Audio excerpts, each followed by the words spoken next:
This conference will now be recorded. All right, so happy Friday. Today is Friday, March 1st. Now we are into the first day of trading in March. And of course, because I'm here for the entire day, it looks like things are going to be a little bit slow, but we do have some good stuff that's going on out there. So let's take a look. First thing looking at is NTNX. So coming into this morning, all the way back above at this 38 level, we had some pretty decent selling that came into it, but the more interesting underneath, it came in again, and then we have 37.90, 37.90 to 81, and then a beautiful burst that came in around 8:30 at 37.80. So overall, pretty much everything that we're seeing coming into this so far this morning on the bigger print side is selling. So hasn't really pulled back as much as we would expect from that 830, the prints that came in at that 38 level. We only got a little bit of a pullback, but overall coming into that 3750, we just had a little bit more selling. So I'm going to be expecting some profit taking on the covering side to pull this thing back up before we end up coming back for a trigger towards that downside.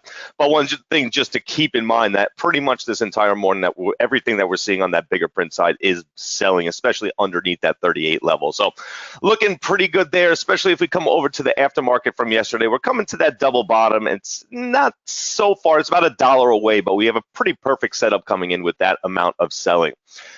If you see prints in the pre-market, does that add a higher percentage to your variables versus during trading hours? Not necessarily. It depends the situation. So for instance, in this case, when we look at the orders out there, there's just not really that much. There's not really that much volume. So these bursts definitely have a lot more of a difficulty of trade coming into them compared to if we saw the same thing once the market opens. But it really depends on the specific situation coming into it. You know, the orders, like I said, the volume that we see trading, and pretty much the setup that we have there.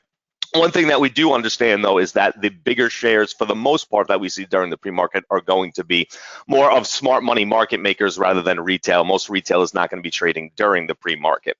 Next thing looking at is GPS. So it took a big jump from that 25 level all the way up to almost 33. Didn't quite make it there, about 32.75. But another thing looking at coming into this morning is we have a little bit of buying, but if you look for the most part from pretty much, a little bit before 8:30, we've had some really big selling bursts that have came in, a lot of profit taking from this bigger jump up that we've seen.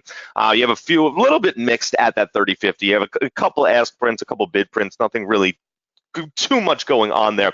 So we have a print line 3060, 40,000 shares that it's trying to hold underneath. We're going to need to see a lot more selling or a lot more buying. I mean, it's just kind of right in that middle ground so far based off of the prints that we have. We haven't really got that great selling besides the fact at that 3050 level that we're looking under. We didn't really get any type of great controlling prints there, but underneath we do have some really great selling bursts. So certainly something to keep in mind, but we're going to need a little bit more to come in for us to really get that definitive idea of exactly where it's going to go once that market opens. Next thing looking at is FL. So we took another one that probably had earnings if I had to make an assumption based off of the move that we saw coming into it. But even as it's been coming back up, once again, when we have a jump up like this, we know that we're going to see profit taking, but at the same time, we need to see that new buying coming in. And I just really am not convinced on new buying based off of, first of all, the move that it made up on pretty much nothing before 7 o'clock. You can see there's really no volume whatsoever on these bars coming up, and we're getting a bunch of selling as this thing's coming back towards that downside. So 67.50, we have beautiful selling, as well as at 67. I'm going to be expecting this to kind of from what it looks like based off of volume, I'm going to be expecting it to make a kind of a jump up before we would end up seeing a trigger coming back down towards these prints. Now, keep in mind, these are definitely shorter term prints, so that move towards that downside, if we start to see buying coming into it at that point, there's no reason it can't get back up to 70. It's just that the fact that it moved up on pretty much no volume whatsoever does not bode well for this thing to be able to to stay there and continue to hold up above that 65 level. And then CIFS, which is not really anything too special. I'm going to put it on our side list. I'm going to keep an eye on it. We did get some buying that came in at that 250 level, and we know that from the other day that we do have buying at that 3 level. So it's going to need to be able to hold this support level that we see here right at 230. If it continues on its way down, we see that sell-off. There's pretty much going to be nothing to look at. But overall, it still does have the potential, still does have the variables to get back up and give us a trigger back towards that 3 level. So yeah, I was looking at IMGN before. So we got 6.3 million shares, but it's a cheaper stock. We are starting to see some buying coming in. I am going to put it on our side list. I'm just not really sold on it whatsoever. The way that it's trading, it's just very, very quanty. And even with the huge volume bars that we see coming into it, it's not really getting much movement at all. So you have to keep that in mind, that with 350,000 shares and it to move 2, 3, 4, 5 cents, that's just, it doesn't really show that it's going to give us much. On average, trades about 37 cents, which we know we should see a little bit more than that. But I don't really see this thing being one of those stocks that kind of breaks out, 50 cents, a dollar, or anything of that nature. So SQ is looking pretty good this morning. Not really any great prints, but we did have some selling that came in at that 82 level, and you can see not really any type of buying as we've been coming on its way down. So we know from yesterday there's a ton of buying that came into this thing, but at the same time, we do need it to pull back from that 80 level. Remember, 80 being a psychological level, it's going to be a hard level for it to be able to hold, and we do need to come underneath for the amount of times that we saw it come up and hit the 80 on the ask. Remember, almost every single level up from 80 to above 80 has been buying on the actual level itself. So this thing needs a pullback big time. All right, so TNGA, let's take a look. TGNA, excuse me.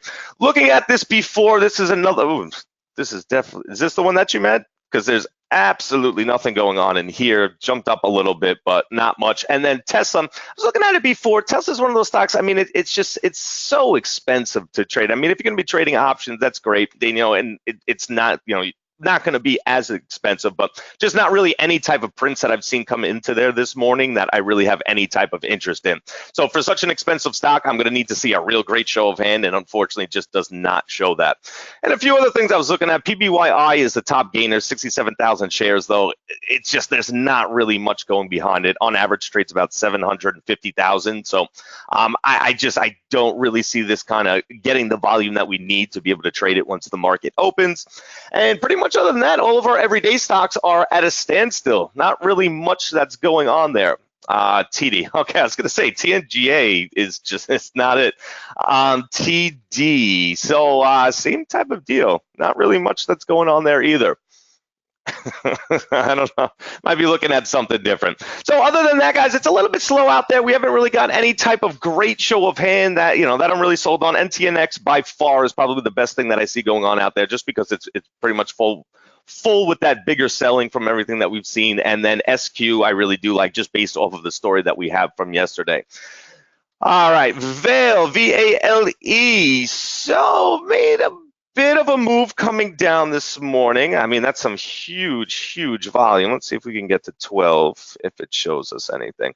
Yeah, I mean, it's certainly something to look at. I mean, on average, trades 42 cents. Right now, 3.2 million. It trades about 36 million. So this thing's going to have a ton of volume. Not a big mover, so it's going to be on the bottom of my list, Mariolo, but we'll keep an eye on it.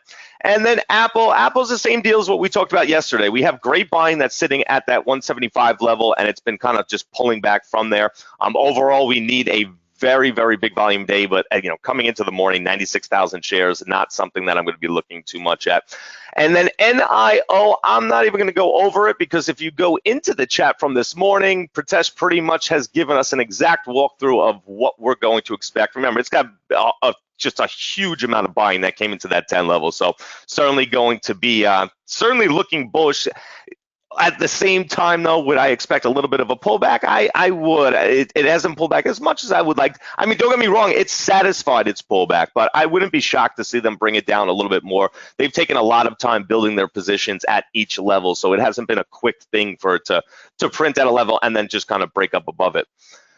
With all buying, yes, pretty much all buying under 175. Would you follow Apple like NIO in terms of building a long-term story? Always. Any stock, especially if you're going to trade overnight, swing trade, options, whatever type of trading, absolutely. Always, the more of a story that the better off you're going to be. Now, NIO is a little bit harder to read than Apple because of the fact of when it trades huge volume, you get very, very mixed levels.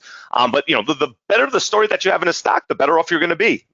All right, when you know what a market maker is doing, you know what their position is, it makes it a lot easier for you to make decisions based off the prints that you see for the direction that you're looking to go. All right, guys, so let's get ready for the morning. I'm sure we're going to have some other things pop up. We've been getting some real cheap, some of those real cheap stocks that have been coming in. Basically, once the market opens, we haven't really been seeing them doing much in the pre-market, so definitely keep an eye out for that. I will talk to everyone in the chat, and happy trading.